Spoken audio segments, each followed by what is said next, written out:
Salut les marques, salut les smarts et bienvenue dans Catch Up, votre podcast qui transpire le catch. Chaque semaine, nous analysons ensemble les shows de la WWE et aujourd'hui, c'est le Monday Night Raw du 6 janvier 2020. Le premier Monday Night Raw de cette nouvelle décennie. Et qui de mieux pour m'accompagner dans cette première analyse du show rouge de l'année 2020? Évidemment, c'est Chris. Salut Chris. Wouh! Salut El Patron, salut peuple de Catch-Up. You're welcome. Hey, Happy New Year to you, two bitches. Comme disait Paul Heyman. Paul Heyman Styles. Bon, Paul Heyman qui est venu prendre son chèque avec Brock Lesnar. Ils étaient, Voilà. Ils étaient annoncés et surtout, eux ont une grosse annonce à nous faire puisque on est à l'approche du Royal Rumble et Brock Lesnar et Paul Heyman sont un petit peu embêtés puisque basiquement, dis-moi si tu es d'accord avec lui, personne ne mérite d'avoir la chance ou personne n'est assez de couilles pour défier Brock Lesnar. Et du coup, c'est un peu la merde. Est-ce que tu es d'accord avec ça? Sur un certain plan, il a limite pas tort, quoi. Finalement, puisque personne ne s'adresse à Brock Lesnar directement, personne ne vient le défier pour le titre universel. C'est vrai qu'il est peinard. Le mec, il est intouchable, quoi. Y a pas un mec depuis 2 mois depuis Rey Mysterio, personne n'est venu pour dire ah ouais non mais moi je veux la ceinture, moi je veux affronter le Brock. Donc quelque part le Paul Heyman il est dans la légitimité. Il est souvent dans la légitimité, c'est marrant. Bon, c'est facile quand ton client est Brock Lesnar. Ah oui, c'est toujours plus simple quand t'as un gros mastodonte comme ça qui détient la ceinture. Le public qui eut évidemment Brock Lesnar ou Paul Heyman dit on ne eut pas Brock Lesnar. Brock Lesnar, je vous rappelle, il a battu le Taker à Mania, il a gagné tous les titres et il est le premier champion. Il nous fait le pédigré, le champion UFC universel, poids lourd, WWE. C'est vrai que il est rarement sans une ceinture autour des hanches et du coup finalement Paul Heyman, il a une petite idée. Puisque personne n'a les couilles d'aller défier Brock Lesnar. C'est un petit peu Brock Lesnar qui va aller se présenter. Et quoi de mieux que tout simplement participer au Royal Rumble pour aller un petit peu tâter le terrain et voir qui aura les couilles de défier Brock Lesnar. Alors là, ah ouais, Brock Lesnar, Royal Rumble, mais attends, il a déjà le titre. En plus, il va faire le Rumble, ce mec est ouf. C'est pas fini, puisque Paul Heyman nous annonce que Brock Lesnar entrera en numéro Uno. Donc, numéro 1, pour nos amis qui ne sont pas bilingues, et ils sont nombreux, qui pensent que Uno, c'est ce jeu de cartes là, c'est ça. Oui, c'est ça, ouais. On va retourner jouer au Scrabble. Et du coup, il va entrer en premier et il va sortir en dernier. Eh ben ouais, parce que c'est Brock Lesnar. Donc Brock Lesnar est officiellement le premier participant, le numéro 1 du Royal Rumble. Et ça, il va gagner. Et c'est pas une prédiction, c'est un Spoiler. Eh ben, quelle histoire. Tu m'étonnes. Quelle affaire. Alors déjà, commencer un Raw sans Seth Rollins, c'est pas mal. Ça faisait très très longtemps que je crois que c'était pas arrivé, parce que Seth Rollins c'est un spécialiste d'ouvrir et de fermer Raw, quoi. Donc pour une fois on n'avait pas Seth Rollins, donc moi je trouve que ça c'était plutôt appréciable. Ça changeait un peu. Et puis quoi de mieux que le boss final le boss de fin de niveau, quoi, qui est Brock Lesnar, quoi. Sauf que là, l'énorme surprise, c'est quand même que le boss final, il va commencer en numéro 1 au Rumble. Alors bon, il y a quand même un peu de flou artistique sur certains trucs, quoi. Est-ce que sa ceinture va être mise en jeu? Est-ce que s'il gagne le Rumble, il va aller défier le Fiend, par exemple? Bref, qu'est-ce qui va se passer autour de tout ça, quoi? Moi, je trouve que c'est bien, cette affaire, parce que je trouve que ça ouvre plein de pistes. En plus, ça ouvre plein de pistes au niveau du booking du Rumble match en lui-même. Ouais. Que soit, tu vois, on a genre un Brock Lesnar qui va défoncer du jobber pendant 10-15 minutes pour commencer, ou alors on va avoir un énorme numéro 2. Bon, moi, j'aimerais passer enfin, j'aimerais qu'on aille sur ce scénario-là, quoi, hein, qu'on ait un énorme numéro 2. Alors, me demandez pas quel numéro 2. Par pitié, pas Cain Velasquez. Mais j'ai beaucoup peur de ça. J'ai beaucoup peur de l'arrivée d'un Cain Velasquez, quoi. Mais écoute, globalement, bah moi, je fais partie des satisfaits de ça. Je trouve ça assez génial que le boss de fin de niveau commence en numéro 1 au Rumble. Je pense que ça faisait assez longtemps que c'était pas arrivé, un truc pareil. Et donc du coup, il y a un peu une forme de surprise, un peu de voilà, tu vois, la WWE nous a un peu, voilà, nous a un petit peu retourné le cerveau pour une fois de manière positive, moi je trouve quoi. Donc j'ai lu à droite, à gauche, il y a du pour, il y a du contre, il y a beaucoup de contre. Bah écoute, moi pour le coup, je fais partie des gens qui sont plutôt satisfaits de voir le Lesnar dans le Rumble. Et Ah bah ça tombe bien, les gens qui sont contre, c'est pas eux qui vont entrer sur le ring pour aller affronter Brock Lesnar, ça tombe bien. ouais, Ouais, c'est original, c'est inédit, ça prend, je dirais même, ça inverse complètement le Rumble en fait. Toute la logique du Rumble est un peu inversée. et oui, Finalement, le Rumble, c'est quoi? C'est être le dernier à arriver pour choper ton ticket pour aller à WrestleMania pour un match. Sauf que là, tu te dis, c'est une bêtise, parce qu'il vaut mieux pas être le deuxième à entrer, mais celui qui éliminera Brock Lesnar aura bah, son ticket pour défier Brock Lesnar à WrestleMania. C'est aussi simple que ça. ouais, de toute façon, celui qui va sortir Lesnar sera clairement celui qui va entrer en rivalité pour le titre suprême. Ça, je crois qu'il n'y a pas, il y a pas de mystère là-dessus, quoi. Donc je trouve ça très intéressant parce que tu peux avoir on va dire, deux tickets à gagner ce soir-là. Un ticket évidemment en étant le dernier enfin le vainqueur du Rumble tout simplement, qui probablement ira défier The Fiend, sauf si on a un accident terrible impliquant plusieurs personnes d'ici là. Et un deuxième ticket à prendre en éliminant Brock Lesnar. Donc Brock Lesnar, comme je disais sur notre Discord, il est plutôt sympa le mec. Il vient donner une chance à tous les mid-carders de la WWE en venant un petit peu leur offrir une petite chance supplémentaire d'aller sur la plus grande scène de toutes les scènes en participant à ce Royal Rumble. Donc il y a double prix ce soir-là. Ouais, tout à fait, ouais, c'est complètement ça. Mm. Tu as parfaitement analysé la situation, mon cher IRM. Mais moi, je suis comme toi, j'aimerais bien un gros nom en deuxième, plutôt qu'un jobber. Je fais pas, ouais, parce que voilà, mon inquiétude, c'est quand même voilà qu'on ait droit à un premier quart d'heure avec voilà et voilà un match de Rumble, un Rumble match, ouais, ça dure entre 1 heure et 1h10 en moyenne.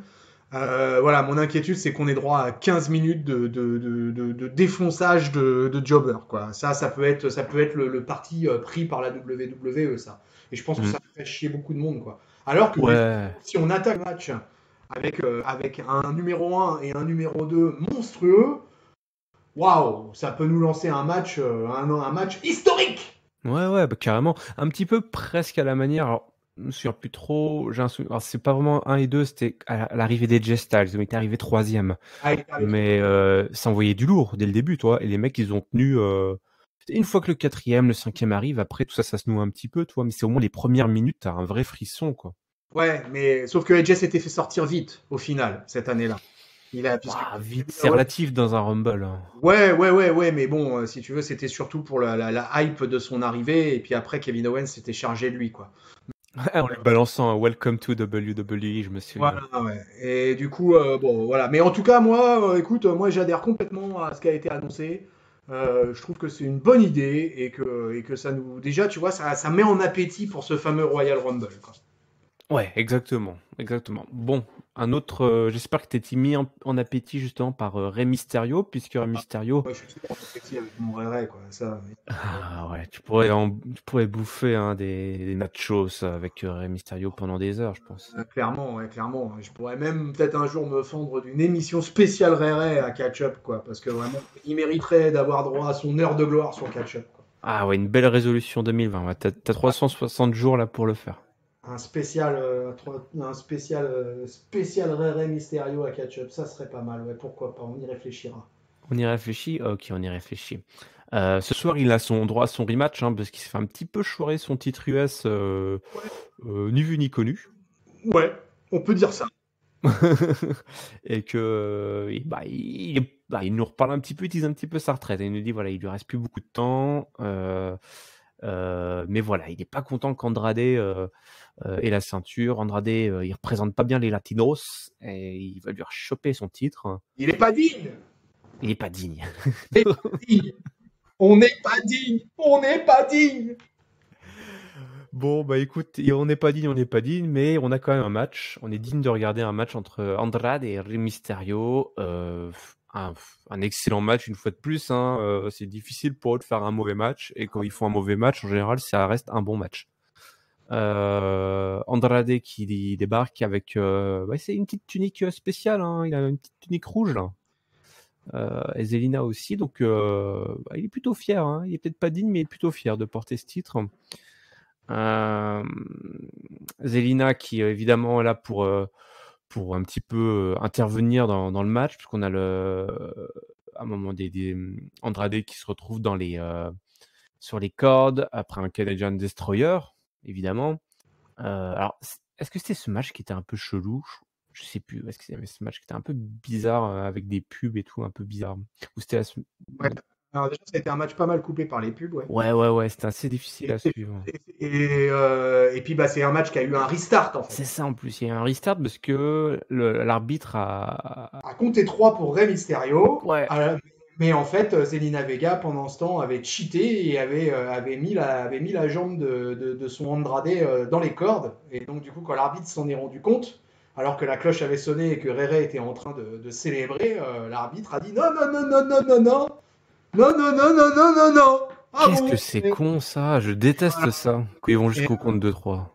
Ouais, ça moi non plus, je suis pas un grand fanat de ce genre de situation, mais bon, ça nous permettait de reprendre un match qui était déjà bon en soi et qui du coup a été d'autant meilleur du fait qu'on a eu droit à 3-4 minutes supplémentaires entre les deux, quoi. Ça, c'était plutôt sympa. Avec cette séquence assez marrante où effectivement Andrade balance Zelina Vega sur Rey Mysterio. Et du coup, Rey Mysterio est bien emmerdé. Et du coup, il est un petit peu embêté parce que Zelina Vega se retrouve un petit peu sonné. Et El Idolo en profite pour aller le choper et lui placer sur un Merlock DDT pour conserver son titre.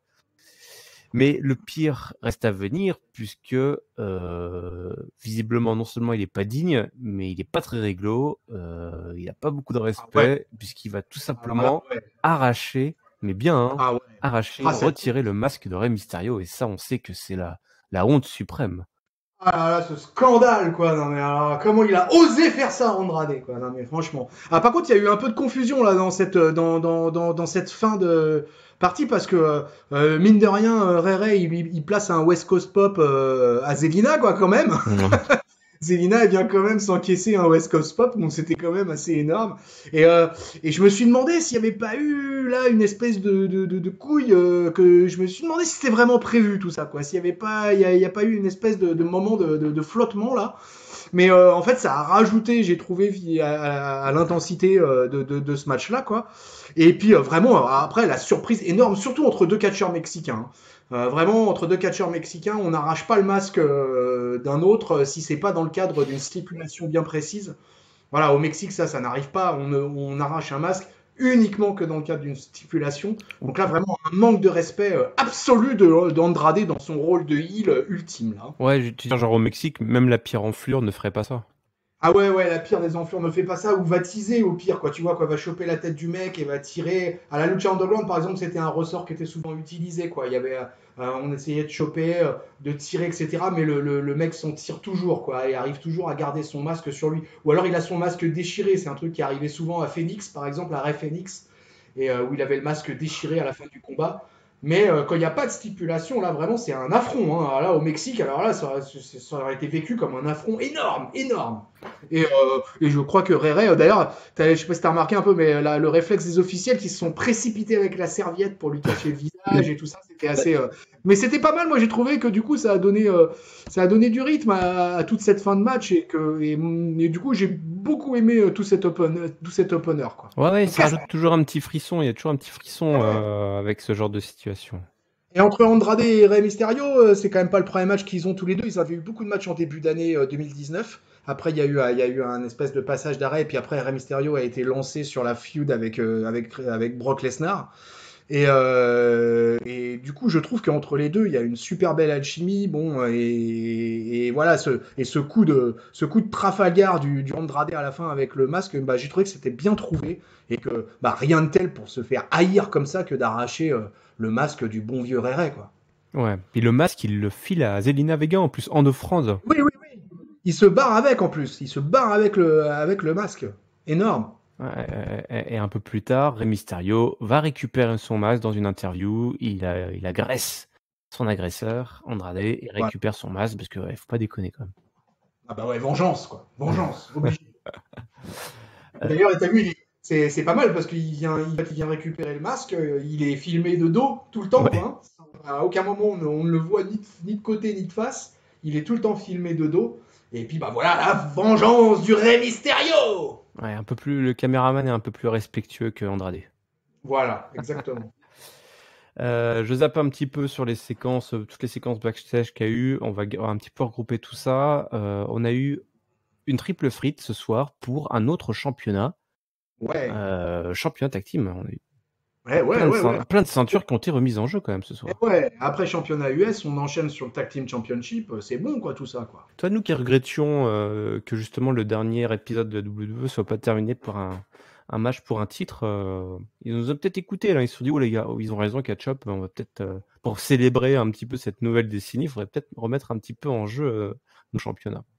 Un peu de compétition. Bah ouais, on a les Street Profits qui sont arrivés, ils disent qu'ils veulent un petit peu, voilà, ils s'ambiancent un petit peu, ce soir ils vont gagner le titre, ils veulent la fumée, et ils passent à travers la foule pour rejoindre le ring, où sont également présents les Good Brothers, les Viking Raiders, pour un match pour le titre. aussi, ils sont venus pour péter des gueules, et du coup balancer, donc rentrer un petit peu dans le tas. Puisque Karl Anderson chope quasiment la victoire, mais Montez Ford a placé un frog splash sur Eric, mais Ivar vient sauver son pote, et après que Ford et Dawkins se soient occupés de Luke Gallows, c'est bien les Raiders qui isolent Anderson pour la powerbomb et le splash qui suit, et la victoire. Donc les Raiders qui conservent face à leurs deux adversaires dans un match plutôt solide, qui se dit que quand même la division tag team à Raw, elle est plutôt bonne, et que Et ouais, c'est un peu con de trop. Faut pas tergiverser, tu mets ces trois équipes-là l'une en face de l'autre, et puis t'obtiens un bon petit match de 15 minutes. Non. ouais, carrément quoi, mais c'était un excellent match moi j'ai trouvé quoi. Et voilà, enfin quand tu mets de la compétition aux Viking Raiders, ils sont là quoi. Enfin, C'était enfin ouais, enfin, c'était très bien d'arrêter avec les 757 000 jobbers depuis un an là. Donc voilà quoi, les Viking Raiders, ils sont capables de sortir un gros match face à deux bonnes équipes. Et là, c'était le cas. Donc moi, j'étais ravi de l'annonce de cette triple frite et puis ravi du déroulement du combat, quoi. Euh, Globalement, bah voilà, hein, les trois équipes se tiennent la dragée haute et puis ils nous ont montré du catch, quoi. Et j'ai trouvé ça vachement bien. bah Pas, tel- ouais. pas tellement surpris par le fait que les Raiders conservent, parce qu'on est quand même en weekly et qu'il faut quand même pas déconner.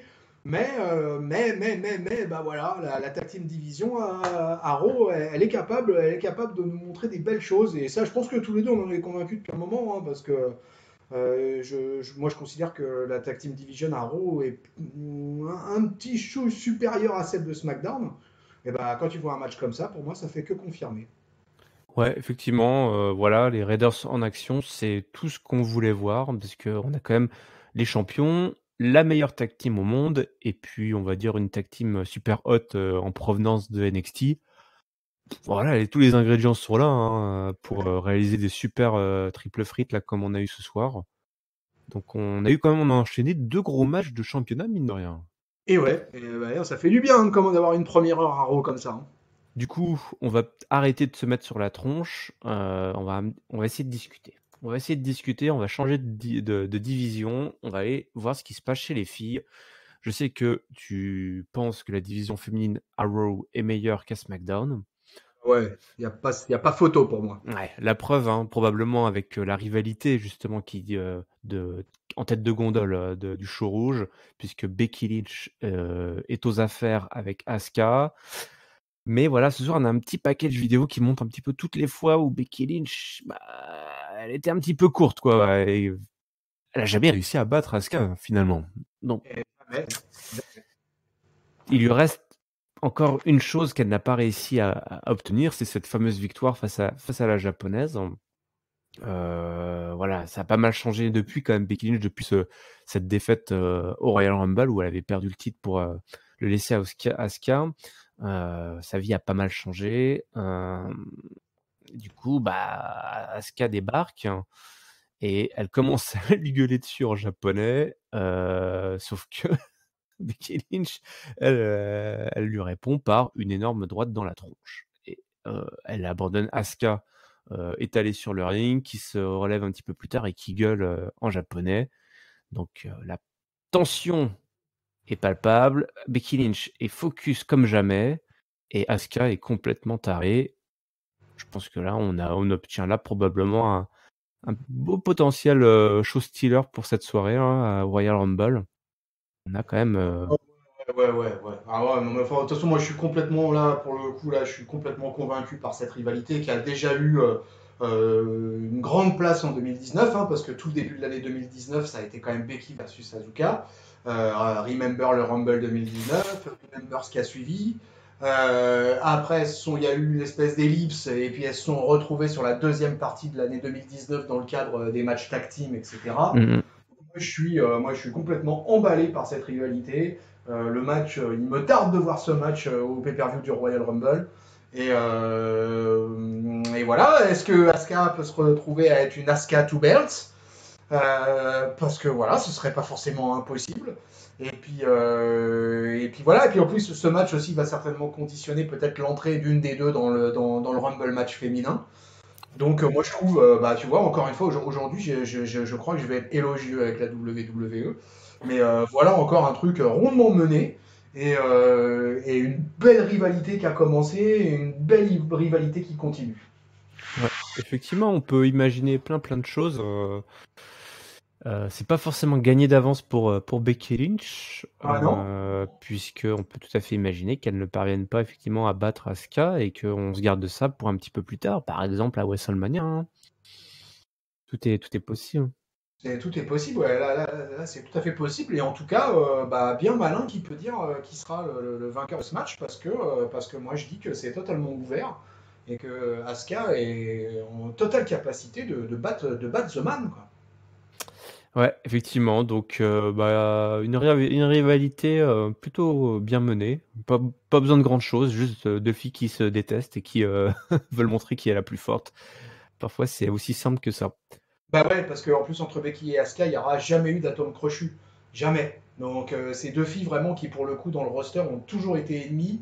Il n'y a jamais eu de rapprochement entre les deux et elles continuent à se détester et elles le font bien. Exactement. Bon, un truc que fait bien Eric Rowan, c'est faire peur à ses petits collègues.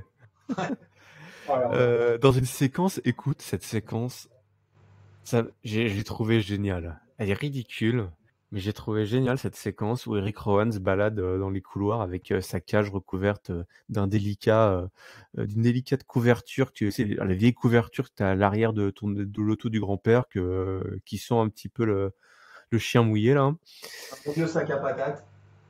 C'est ça. T'as Mojo Rawley qui débarque, qui fait ah je veux voir dans la cage et tout. Et puis Rowan il dit oh d'accord ok vas-y mais surtout tu dis pas ce qu'il y a dedans hein. Tu le dis à personne. Mojo Rawley il est fier de son coup, il dit je pensais pas que ce serait aussi simple. Et il commence à acheter un petit coup d'œil et là il se met à hurler mais comme un dément, comme s'il avait vu une horreur suprême quoi, quelque chose qu'il n'aurait jamais dû voir et il lui fait what the fuck. Et il part, genre, qu'est-ce qu'il a vu, quoi. Et je me suis dit, ah, ça y est, on tient quelque chose. On tient quelque chose avec ce gimmick complètement idiot. Eric Rowan, juste après, il démonte un jobber local. Et surtout, nouvel angle, hein, il lui prend la tronche au petit jobber, là, qui devait faire 1m50. Et il lui colle la tête sur sa cage. Et le jobber repart en hurlant comme Mojo Rawley, mais avec la tête pleine de sang, visiblement. Hein, c'est bien du sang qu'il avait sur la tronche. Ensanglanté le jobber. Ouais. Ensanglanté, ensanglanté. Il a vu quelque chose qu'il n'aurait jamais dû voir et on se demande vraiment qu'est-ce que ça peut être. Et je me dis, c'est un super angle parce que dorénavant, avant tout le monde voulait savoir ce que c'était. Mais on peut dorénavant avoir tout un angle où plus personne ne va aller voir ce que c'est parce que, grosso modo, Mojo Rawley il va voir les autres, il fait mais surtout allez pas voir ce que c'est et tout. Mojo Rawley il est devenu complètement ouf. Alors, C'était bien moi, ficelé. ouais, bon, Mojo Rawley qui débarque là, voilà quoi, qui est un peu dans les limbes depuis pas mal de temps. Et puis, bah, Oh oui, non, il est à sa place. Hein. d'ailleurs, après la peur, sur le coup, je me suis dit que le match de Eric Rowan allait être un match contre Mojo, et en fait, non, pas du tout, on nous a recollé un jobber, quoi. Alors moi, pour le coup, j'ai peut-être une petite... Je me demande si on n'est pas en train de nous faire un petit revival de Jake the Snake Roberts. Je me demande si c'est pas un serpent qui est dans la cage. Qu'est-ce que t'en penses? Ouais, j'ai lu ça effectivement. Du coup, quoi, il y aurait du sang parce que le serpent a bouffé. Il avait son petit repas, son goûter là. Et parce que pourquoi il y aurait eu du sang dans la cage? Parce que on est d'accord que le jobber ressort avec le visage en sang après avoir eu la tronche. Donc ça veut dire qu'il a été mordu. Donc, Ah, tu crois? moi, pour moi, il est mordu. Enfin, enfin, à peuple de catch-up dans les commentaires, dites-nous si vous avez d'autres hypothèses. Hein, mais moi, pour moi, c'est que quelque chose l'a mordu dans la cage. Donc, Ah, d'accord, ok. et qu'est-ce qui peut mordre et laisser autant de sang comme ça sur le visage d'un mec? Donc moi j'ai tout de suite en fait, moi j'ai pas attendu de lire quoi que ce soit parce que je t'avoue j'ai rien lu là-dessus. Mais moi mon premier réflexe c'était de me dire putain c'est un serpent qui est dans la cage. Quoi. Mais ça peut pas être qu'un serpent. Mojo Rawley, il pète pas un câble en voyant un serpent dans une cage. Moi j'ai une peur énorme des serpents. Donc que moi je t'avoue c'est moi qui aurais mis le nez dans la cage. Tu m'aurais vu hurler, hein, je te le dis. Hein. Ah, parce que moi j'ai une sainte trouille des serpents. Donc moi Jake the Snake dans les années 80, moi il me terrifiait. Hein, il me terrifiait. Hein. Dans l'angle, alors là les moins de 30 ans, voire même les moins de 40 ans ne peuvent pas le connaître, mais il y a eu un match, je crois en 86, un truc comme ça, entre le Macho Man et Ah oui. Jake the Snake. Et le Macho Man s'était fait mordre par Damien, quoi. Pour de vrai en plus. Et pour de vrai, pour de vrai. Moi j'étais mais terrifié quoi à l'époque quoi, mais j'étais mais totalement terrifié. En plus le Macho Man moi c'est voilà quoi, moi pour moi c'est un dieu sur pattes du catch. Et moi j'ai pleuré pour le Macho Man pendant des semaines après cet angle là quoi. Mais est-ce que tu avais déjà peur avant cette histoire de Jake the Snake ou... Ouais, les serpents me faisaient pas kiffer des masses, quoi. Mais j'avoue que mais Jake the Snake, c'était tellement impressionnant. Ouais, il arrivait avec ce serpent énorme. Il faisait tout le temps. Il y avait une autre anecdote. Là, je jouais l'ancien combattant, hein, mais il y avait André the Giant aussi. André the Giant a longtemps refusé d'affronter Jake the Snake Roberts. Pas parce qu'il voulait pas affronter le catcheur, mais parce qu'il avait lui aussi une sainte trouille des serpents. Et finalement, il a quand même fait des matchs face à Jake the Snake, mais lui-même avait témoigné. D'ailleurs, si vous avez vu le reportage de HBO, ils en parlent en fait pendant le match, pendant le documentaire de HBO sur André the Giant, et où André explique à quel point il était terrifié, quoi, terrifié rien qu'à l'idée de juste voir Jake the Snake avec son serpent, quoi. Et donc c'est pour ça, moi, je pars sur l'option serpent. Ah, ça peut pas être que ça. Ça peut pas être que ça. Alors, quelle est ton hypothèse à toi? Ah, faut que ce soit un truc horrible. Hein. Si c'est un serpent, il est mort ou j'en sais rien. Enfin, il faut que ou une tête. Moi, je me suis dit une tête de mouton découpée, toi, ou un truc ensanglanté ou quelque chose comme ça. Toi, un truc assez horrifique, un truc qui fait peur, mais genre horrifique. Toi, pas juste une araignée ou pas une bestiole, une simple bestiole, mais il faut qu'il y ait un truc horrifique. J'avais dit que c'est la bite de Luke Harper, j'ai mis sur le Discord, mais encore en vie, vivante. Hein. Vivante. Ah ouais, aïe aïe aïe, aïe aïe aïe.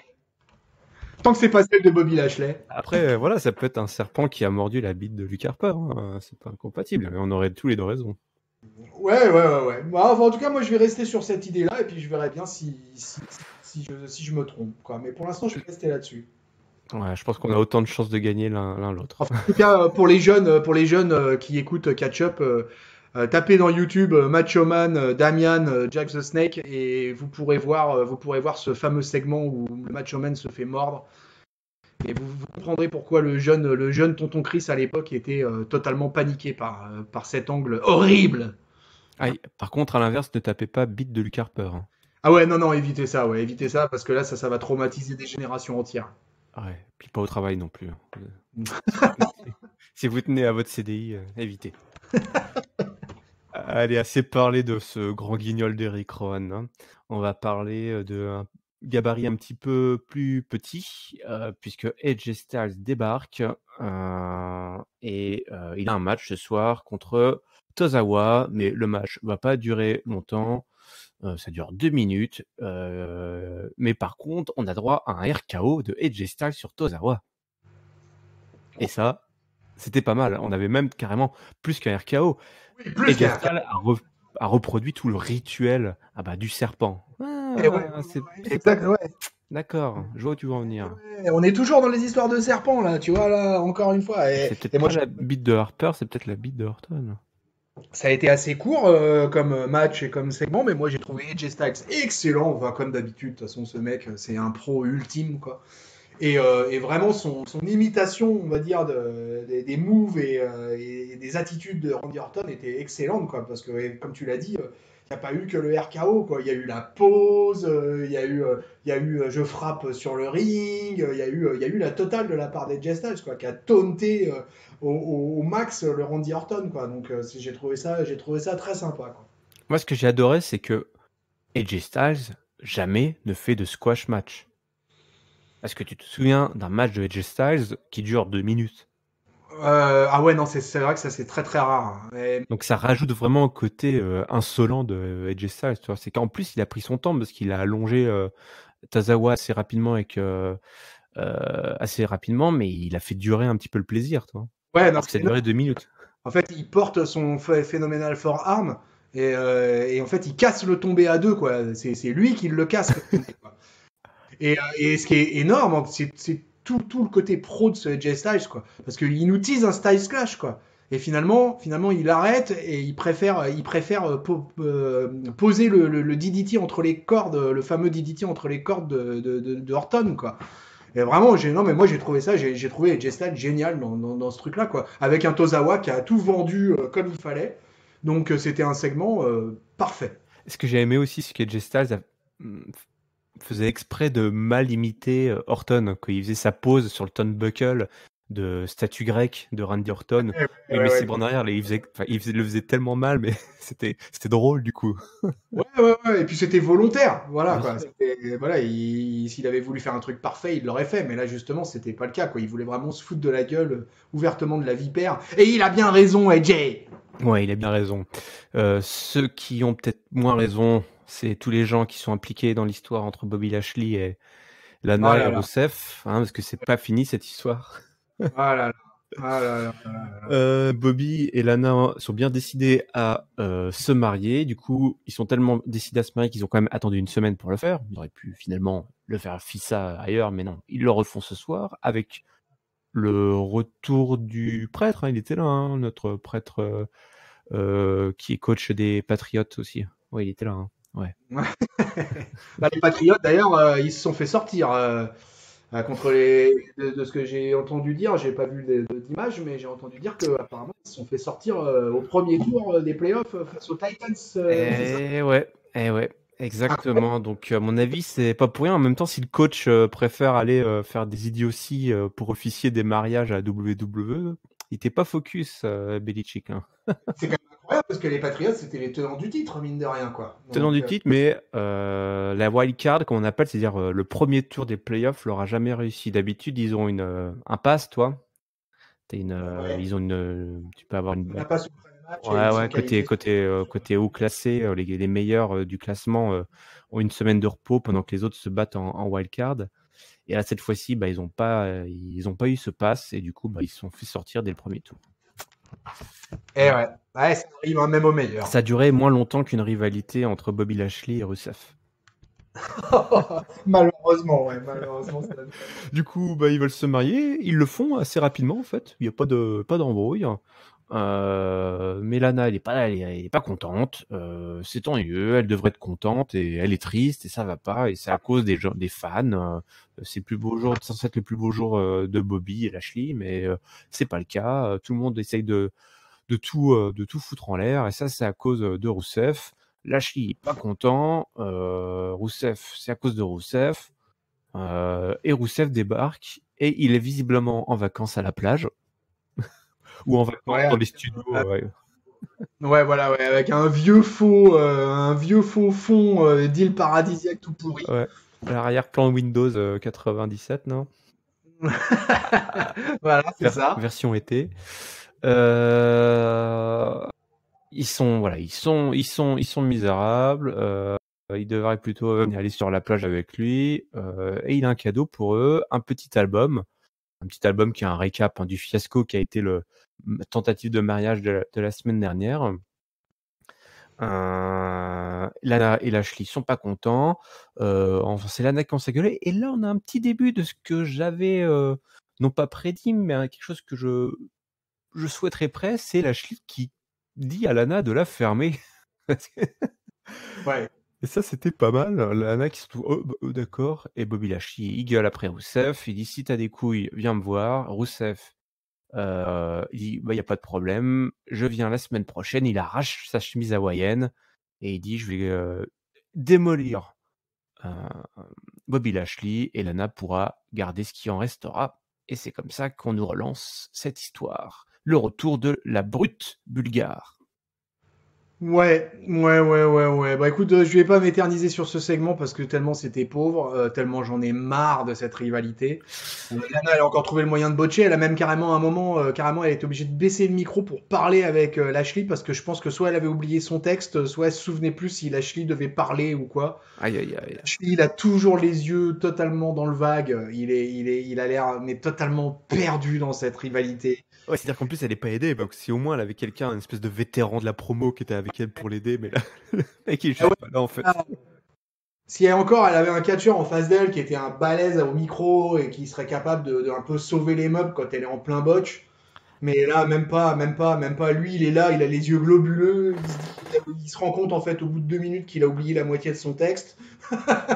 Et il se rend compte que elle aussi en face, elle aussi, elle oublie la moitié de son texte.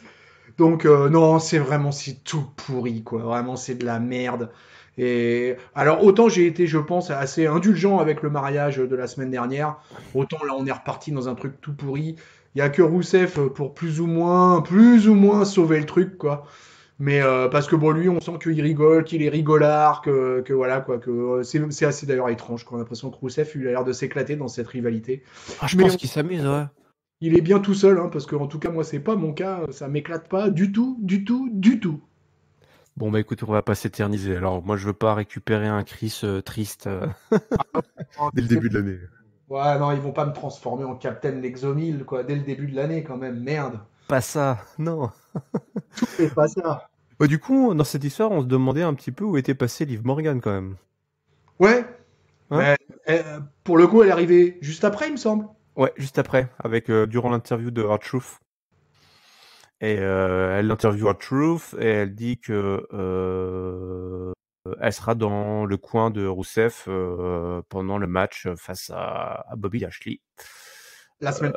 la semaine prochaine. On n'en saurait pas plus, donc voilà. Ouais. On peut juste constater dans cette interview qu'on apprend que R-Truth a battu le record du nombre de titres à la WWE quoi.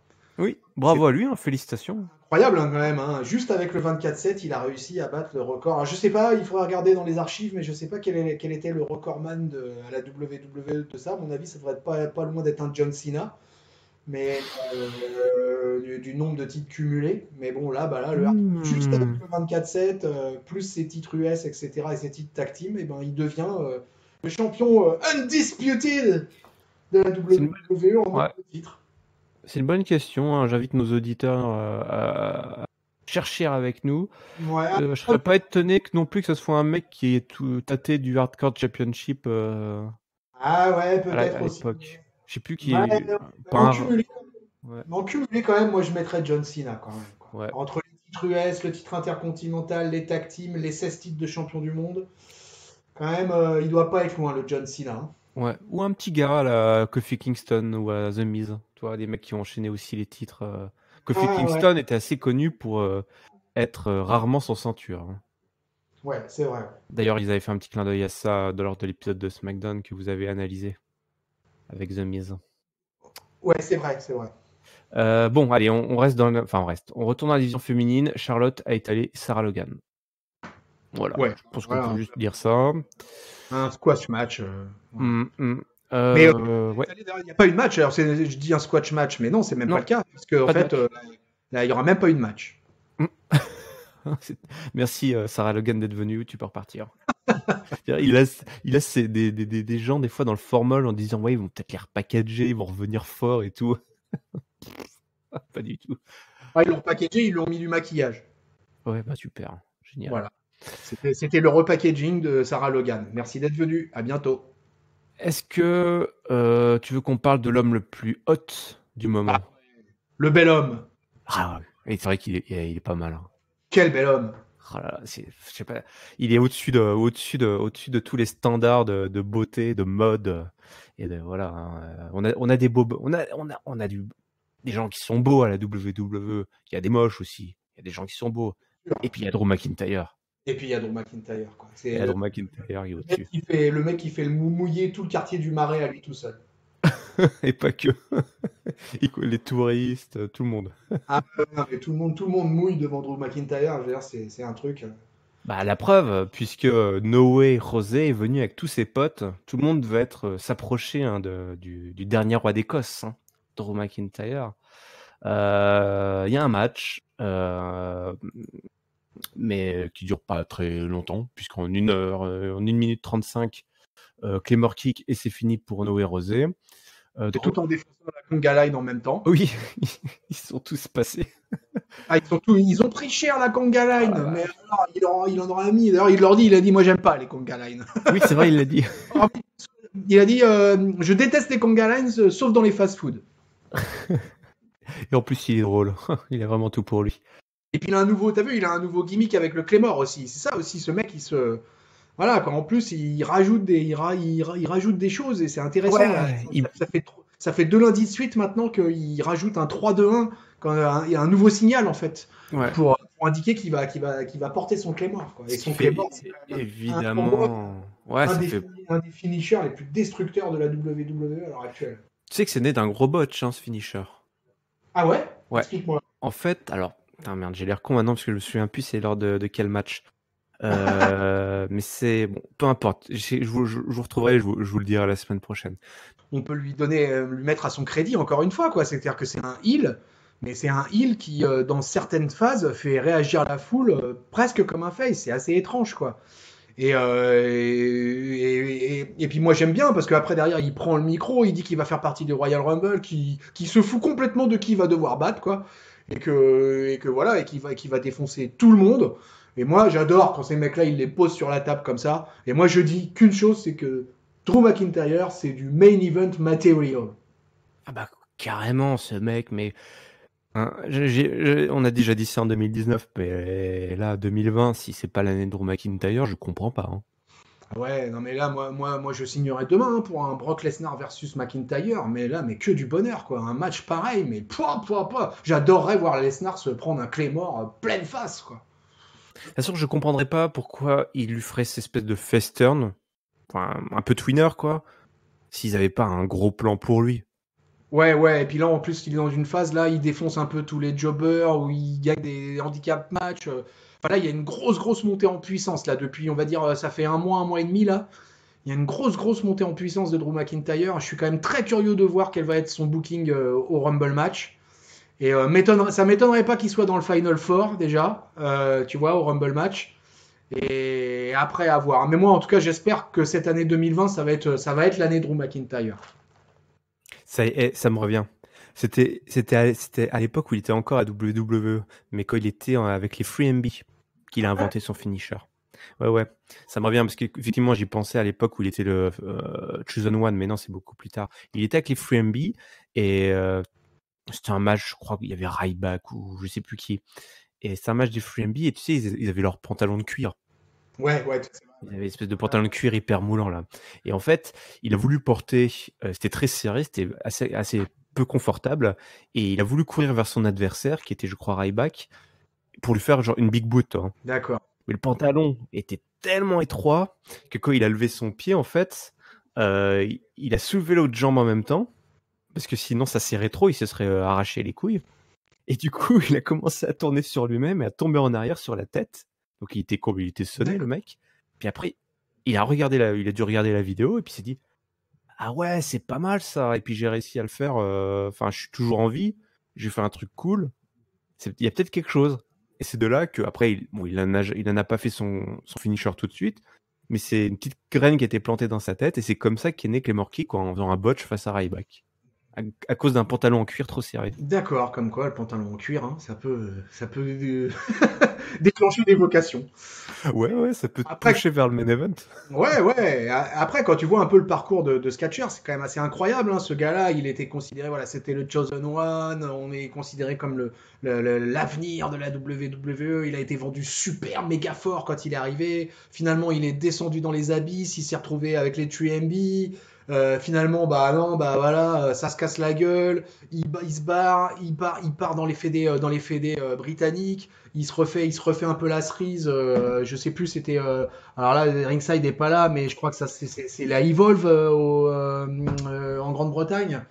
Et puis finalement, Ah, il a été à la Evolve. Hein. ouais, c'est la Evolve, hein, la fédération anglaise. Ouais, c'est ça, ouais. Ouais. Il a été à la Evolve, il est retourné aussi dans sa fédé d'origine écossaise, dont je ne peux plus vous dire le nom.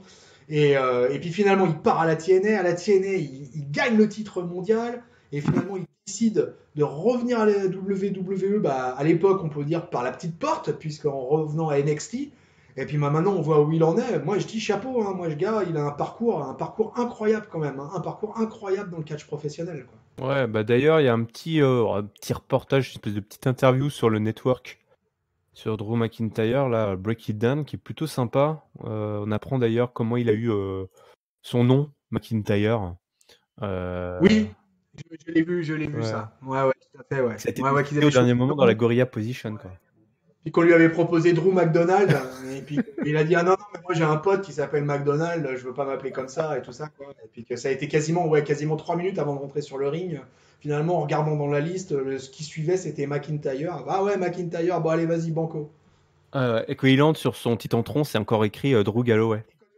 Ouais, c'est ça, ouais, exact, ouais, c'est ça. Ouais. Il y a encore son nom d'origine qui est écrit sur le petit tampon. Hein, C'est pas mal. ouais, je vous invite si vous trouvez ce catcheur, enfin qui ne le trouve pas intéressant, mais c'est plutôt sympa. Il parle notamment de ses deux face à face au Taker, qu'il avait affronté une première fois quand il avait 20 ans et il comprenait pas ce qui se passait, toi, il était un petit peu sûr de lui en même temps. Et puis genre 15 ans plus tard, quoi, il a complètement changé. Quand tu l'écoutes aujourd'hui, ce mec, il a vraiment la tête sur les épaules, quoi. Ouais, ben voilà, c'est la maturité, Ah quoi, tu ouais. vois, quoi. Je crois que le Chosen One, de toute manière, c'était quelque chose de trop lourd pour lui à l'époque. Il était trop jeune. Et ouais, je pense que c'était tout simplement trop lourd. Et puis avoir des attentes comme ça de la part d'un Vince McMahon, ça devait être pas facile pour un jeune catcheur comme ça, quoi. Donc moi, je pense que voilà, on est typiquement dans l'exemple d'un catcheur qui a su se réinventer et qui maintenant, pour moi, fait partie des piliers de Raw et à qui je souhaite plein de bonnes choses et j'espère un titre mondial à terme. Ouais, effectivement, je vois pas pour ce qui devrait les empêcher. Hein. Franchement, il a tout pour lui. Bon, un autre qui avait, bon, peut-être pas tout pour lui, mais à qui on pouvait entrevoir de grandes choses, c'est Aleister Black. Ça y est, il a des matchs. Il y a des matchs à Aleister Black. Ouais. Il est sorti de la cave, là, ça y est, là, maintenant, là, Ouais, parce qu'il n'y a pas du tout de séquence dans sa cave, là, on est d'accord, ce soir-là. Ah non, non, non, là, ça fait déjà 2 3 semaines maintenant, ça y est, c'est fini, ça. Est-ce qu'on peut dire qu'il est rentré dans le rang et qu'il a plus de gimmicks et que c'est terminé? Alors ça, c'est compliqué comme Pas question, gimmick, quoi, mais parce que, d'angle, toi, un angle. ouais, un angle, en tout cas, un angle, bah, il n'y a pas véritablement d'angle. En fait, là, on l'a mis dans une rivalité, Oui, quoi. c'est vrai que bon, voilà, il a un match contre Shelton Benjamin qu'on a sorti du formal, lui, pour la peine. Voilà, ah Il ouais. s'est fait, il est mort, hein, mort au combat. Il s'est pris un gros black mass et il a mort à 44 ans. C'est jeune, mais bon, il a eu une belle carrière quand même. Et c'est Buddy Murphy qui a attaqué Black, c'est ça, après le match. Ouais, c'est ça, ouais. Ouais. Ah, écoute, c'est pas mal cette rivalité, hein. Ils nous ont sorti déjà 2 bons matchs, donc là, je pense qu'on va en avoir un troisième. Je sais pas si il va y avoir un troisième au pay-per-view. Ça m'étonnerait qu'il y ait sur la carte. Je pense pas qu'on aura droit à un Alistair Black, Buddy Murphy, ou peut-être dans le pré-show à la rigueur. Mais parce qu'à mon avis, tous les deux vont être tout simplement dans le Rumble, quoi. Ah Et ouais. ils vont avoir une interaction dans le Rumble l'un contre l'autre, quoi. Ah, évidemment, il faut qu'il y ait une petite minute ou deux, enfin une minute, hein, parce que 2 minutes c'est beaucoup. Une minute d'interaction hyper intense entre les mecs là, quoi. Où ils se foutent Ouais, des ouais, kicks dans la tronche. Et qui ouais. s'éliminent tous les deux en même temps, à la limite, ou peu importe, mais. On est connectés, j'allais dire la même chose.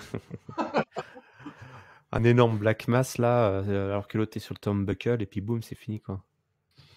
Ça peut être assez sympa. Mais c'est ça que j'aime bien dans le Rumble, c'est d'imaginer tous ces mecs qui se mettent déjà sur la tronche se retrouver, et puis en redécoudre à nouveau avec d'autres gars qui sont autour, qui font semblant d'être assommés pour les laisser faire. Alors là, quand même, Buddy Murphy, il a été sale, hein, quand même, hein, parce il prend une chaise, il la met sur le coup de Black, il lui met son fameux coup de genou, là. Ouais. Et après, il imite la pose de Alistair Black sur la barrière de sécurité. J'ai trouvé ça très bon, quoi. J'ai trouvé, voilà, cette rivalité, en fait, moi, je suis toujours dans le délire que moi, il me manque toujours une petite ceinturounette. Mais Mais, non, mais arrête avec cette histoire de ceinture. non, mais justement, là, j'allais dire que justement, là, en fait, la rivalité en elle-même Ah. me sied tout à fait et que je trouve que c'est très bon ce qu'ils proposent tous les deux. Et du coup, je reste totalement à l'écoute de cette rivalité et ça me plaît bien comme ça. Bon, bah, si t'es ravi, je suis ravi. Et si on est ravi, tout le monde est ravi. Kevin Voilà. Owens, Samoa Oui, Joe, ils ont des on se fait, affaires face à Seth Rollins. on se fait des bisous, peuple de catch-up, on s'aime. Ouais, On ouais. est comme ça ici, on est comme ça. Bon, notre fil rouge, c'était justement pas Rey Mysterio. C'était Ah, Samoa Joe et Kevin Owens. Ils ont eu plusieurs interactions. Ça a commencé assez tôt. Ils ont une interview pour dire que voilà, c'est pas trop des joueurs d'équipe, hein, c'est pas des team players. Mais dans ce cas-là, ils ont besoin un petit peu l'un de l'autre et ils vont travailler ensemble. Et Samoa Joe réclame la tête de AOP et Rollins. Du coup, ils disent bah attends, on est trois, on va leur rentrer dedans. Et puis Kevin Owens dit mais attends, troisième c'est qui? C'est comment elle s'appelle, Caruso? C'est ça? Caruso. L'intervieweuse qui était là, elle fait non, non, non, mais t'inquiète, j'ai un gars, je te dirai qui c'est. Enfin, je te dis, tu verras, fais-moi confiance. Alors, Kevin Owens, c'était mais attends, qu'est-ce qu'il me raconte? Moi, je veux savoir, il faut que tu me dises. Et puis à la fin, il dit bah allez, je te montre. Et donc il l'amène dans une petite salle, ils ouvrent une porte. Là, Kevin Owens, il voit qui c'est, il ressort, il fait ah mais c'est excellent. Enfin, visiblement, il est assez impressionné par la personne qui vient de voir. Et Charlie Caruso n'a pas le droit d'aller voir. Samoa Joe botche en ouvrant. Il veut faire semblant d'ouvrir ou de fermer la porte, mais il a complètement botché. C'était plutôt drôle. Il a du mal avec le mobilier, hein, Samoa Joe. À ce moment-là, tu te dis, mais qui ça peut bien être? Toi, à qui t'avais pensé? Ah bah là, franchement, j'avais aucune idée. Alors là, je t'avoue, en toute honnêteté, je savais Tu pas. t'es laissé porter par le truc. Ouais. Là, je me suis dit, bah écoute, on va voir, ça va être la surprise du soir. C'est bien, c'est en main event en plus, donc pour le coup, j'avais pas d'idée précise, donc je me suis dit, on va bien voir. Bon, de toute façon, la surprise, elle était grosse, elle était énorme, puisque l'homme qui est venu accompagner Kevin Owens et Samoa Joe pour affronter Seth Rollins et AOP, c'était tout simplement le Big Show. Et ouais, le gros spectacle est de retour. Il n'avait pas catché depuis, je crois, novembre 2018. Ah ouais, il était semi-retraité, genre. Ah ouais, presque trois quarts retraité. Ouais. Donc vraiment, et pour le coup, grosse surprise qui marche, parce que vraiment, s'il y en avait un auquel j'avais pas pensé, c'était bien le gros spectacle, quoi. Ah ouais, bah tu sais quoi? Moi j'y ai pensé. Ah ouais? Parce Ah ouais. que... T'as des Non mais pouvoirs attends, divinatoires, t'as des pouvoirs divinatoires, Irem, qu'est-ce que tu veux que je te dise? non c'est juste que à cause de Catch-Up, je regarde beaucoup beaucoup trop la WWE. Et je sais que quand t'as pas vu le Big Show depuis très longtemps, s'il doit y avoir un retour pour un match de tag team playa qui va impressionner les foules, ce sera le Big Show. Surtout que lui, quand il revient, bah il revient face, peu importe son alignement qu'il avait juste avant, qu'il soit heel ou face, il reviendra face. Ouais, puis dans 2 semaines, il reviendra à Hill, et puis dans 3 mois, il redeviendra face, et puis ainsi de suite, quoi. Il en est à quoi? À son 677e terme? Je pense que voilà, on parle de record de championnat, mais je pense qu'en termes de record de turn, c'est difficile Ouais. d'aller chercher le géant, quoi. Ah ouais, je crois que le gros spectacle là-dessus, c'est vraiment le recordman absolu du terme, quoi. Bon, on a eu un match de 10 minutes, bon, avec Big Show, hein, qui a un petit peu détruit tout le monde à coups de grosses claques là sur le torse. C'est quasiment lui qui a fait tout le boulot, hein. Il a fait des chokeslams sur Akam et Rezar. Et après, Il bah, c'est avait- Seth Rollins qui a placé un coup de chaise, hein, pour le DQ. Ouais. Et puis le Big Show, il a placé ses atémis là. Voilà, Ouais. il a dégagé les bronches de tout le monde. Mieux qu'une séance de kiné. Ah bah ouais, c'est mieux qu'un ostéopathe, mieux qu'un kiné. Vous avez des problèmes de bronchiolite, appelez le Big Show. Bon, par contre, voilà, bomber le torse parce que il dégage, hein. Ouais. Et on peut signaler aussi que, en plus, il a eu droit à une pop énorme, hein. Le public était. Ça se passait où déjà, Raw, là? Ah, c'était à Oklahoma City, je crois. Mais vraiment, il a eu une pop de la part du public. Je m'attendais pas à ce que ça soit aussi énorme, quoi. Et puis, on peut signaler aussi que le Seth Rollins, t'as vu, il s'est affublé d'un nouveau nom. Ah, le Messi. Ouais, le Monday Night Messiah. Excellent. Très Ouais. bien. Ouais, il était peut-être, comme il était certainement pas content de pas faire l'opener, bah quoi, ça fait 5 ans que je fais l'opener de Raw et aujourd'hui j'ai pas le droit. Bon bah puisque c'est comme ça, je vais me donner un nouveau surnom. Le Messi. Avec un... Il faut pas comme ça, il faut parler comme ça avec le nez comme ça, là. Le Monday Night Messiah. Ah oui. Aimez-vous les uns les autres, bordel de merde. Bon, bah, on a une brawl post-match et puis Ouais. Attends, c'est chaud. Et puis ouais, une brawl quoi. Ça se termine sur une brawl. Ouais, voilà, ça permet à Big Show de placer son punch, quoi, là, et puis voilà, quoi. Et ça se finit sur un brawl. Ah ouais, j'avais même pas ce souvenir-là. Bah, il me semble, hein, qu'il y a une espèce de brawl. Bah oui, parce qu'il y a la DQ et puis ça se met sur la Ah tronche. non, il n'y a pas de DQ. Ah si, il y a DQ, si, Bah t'as si, il y a raison. il y a coup de chaise du Messi. Mais oui, il y a coup de chaise du Messi, oui, t'as raison, il y a Messi, DQ. Messi. Les Face gagnent le match par DQ, tout à fait, tout à fait. Tout à fait, monsieur. Et c'est comme ça que se terminait ce show. Voilà, Du Big Show. Avec le du Big Big Show. Show, avec le Big Show. C'est l'heure du mot de la fin. Bon Chris, si tu veux bien nous partager ton top, ton flop et ta note, s'il te plaît. Yes. Bah écoute, mon flop, hein, sans absolument aucune surprise, là, on peut pas dire que... Là, je suis désolé, peuple catch-up, mais là, vraiment, pour le coup, je ne ferai pas dans l'originalité, puisque mon flop va sans hésiter à Lana et Lashley, quoi, parce que c'est vraiment... pour moi, c'est une cata absolue, quoi. Pour moi, c'est la pire rivalité de l'année 2019 et c'est en train de se transformer dans la pire rivalité de 2020. Et à ce rythme-là, on va être dans la pire rivalité des 15 dernières années. Donc voilà, c'était vraiment tout pourri. Mon top, c'est assez difficile parce qu'il y a plein de trucs que j'ai aimé. J'ai aimé le match Rey Mysterio Andrade. J'ai aimé Edge Styles, l'attitude d'Edge Styles dans son truc. Et en fait, il y a plein de trucs que j'ai aimé dans ce Raw. Et d'ailleurs, je vais lui mettre une bonne note. Mais je vais. Oh là là, qu'est-ce que je vais mettre comme top? Ah, il y a eu des bons entre les matchs de Ah championnat, ouais, il y a eu des matchs de championnat, il y a eu. le face-à-face des filles, Ouais, c'était dense. Drew McIntyre, qui est un dieu Ouais, allez, vivant. ouais. Comme on a passé plein de pommades à Drew McIntyre, eh ben, je vais le donner à Drew McIntyre pour le plaisir, parce que cet homme est beau, parce que cet homme est fort, et parce que cet homme doit aller vers le titre suprême, nom de Dieu de merde. Et plus Donc, vite Drew que ça. McIntyre, je lui donne mon top pour, en fait, pour lui donner un gros encouragement pour l'année 2020, en ce début de décennie, là. Tout notre Donc, bonheur. voilà, tout notre bonheur à Drew McIntyre. Et ça rime en plus. Non mais vraiment à catch-up, on est trop fort. Et ma note, j'ai beaucoup aimé ce Raw, moi, l'un des meilleurs Raw depuis pas mal de semaines, et je vais lui donner un 3,75. Ah là, ma note. Ah c'est pas Ah vrai. bah si, Ah si. non. Ah là là. Bon alors vas-y, balance Et la c'est sûr, sauce. si vous écoutez Catch Up pour la division et le clash, là c'est un petit peu loupé. Non, écoute, ouais, ma note c'est 3,75. Mon flop, je vais le donner au match de Charlotte. Je trouve ça dommage justement le fait qu'il y ait un non-match. Je pense que Charlotte aurait mérité d'avoir un match pour montrer que c'est la plus forte, quoi, et pas juste parce qu'elle a défoncé Sarah Logan de façon un petit peu, enfin, sans qu'il y ait eu un match. Je trouve ça un petit peu dommage. J'aurais bien aimé voir un petit match avec Sarah Logan. Et mon top, écoute, je me fais un petit kiff, un petit plaisir. Mon top, je vais le donner à Eric Rowan.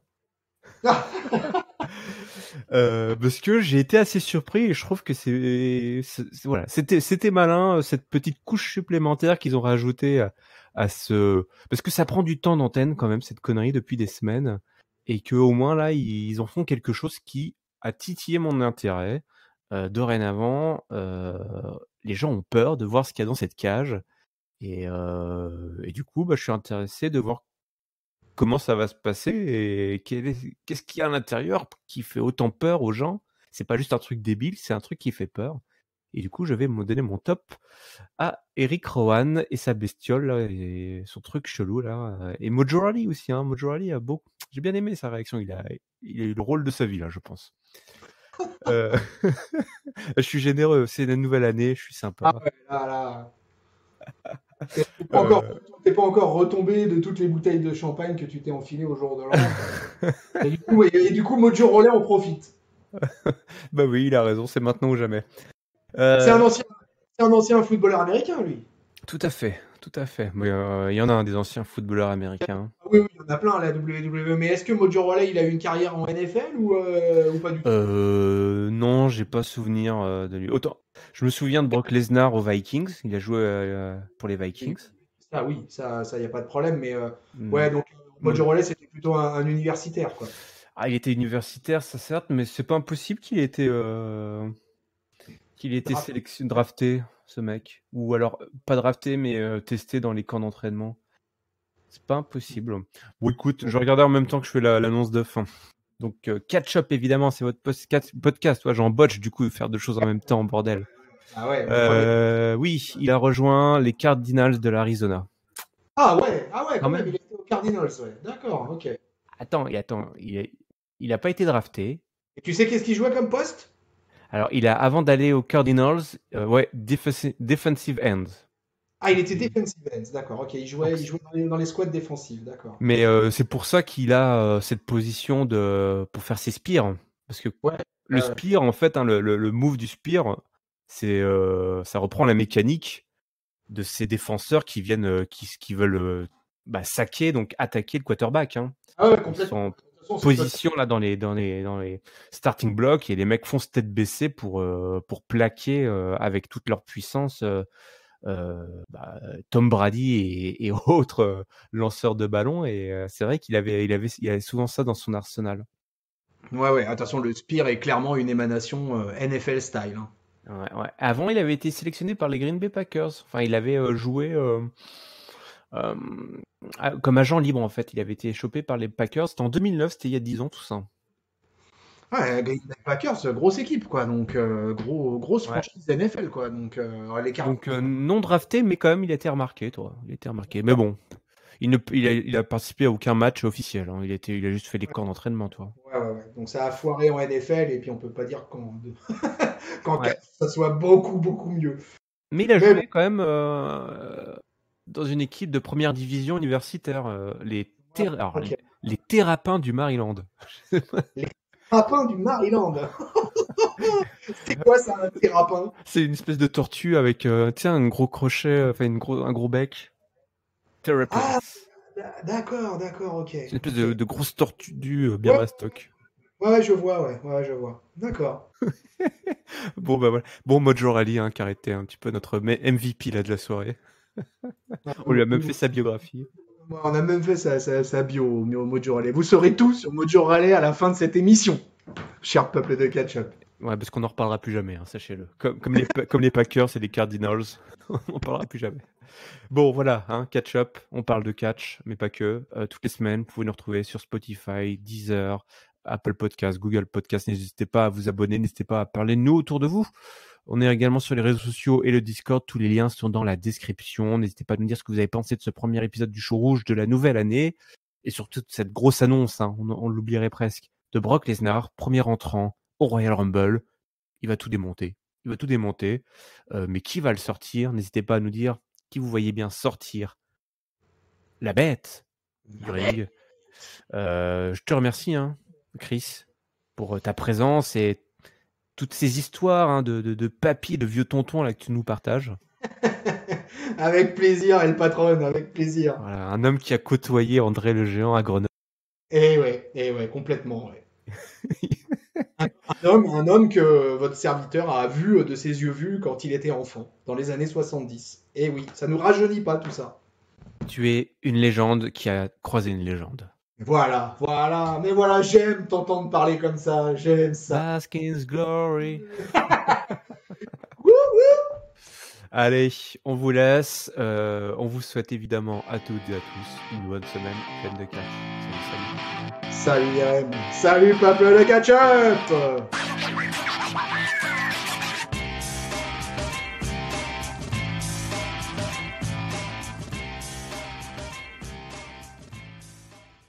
Je suis une légende, bordel.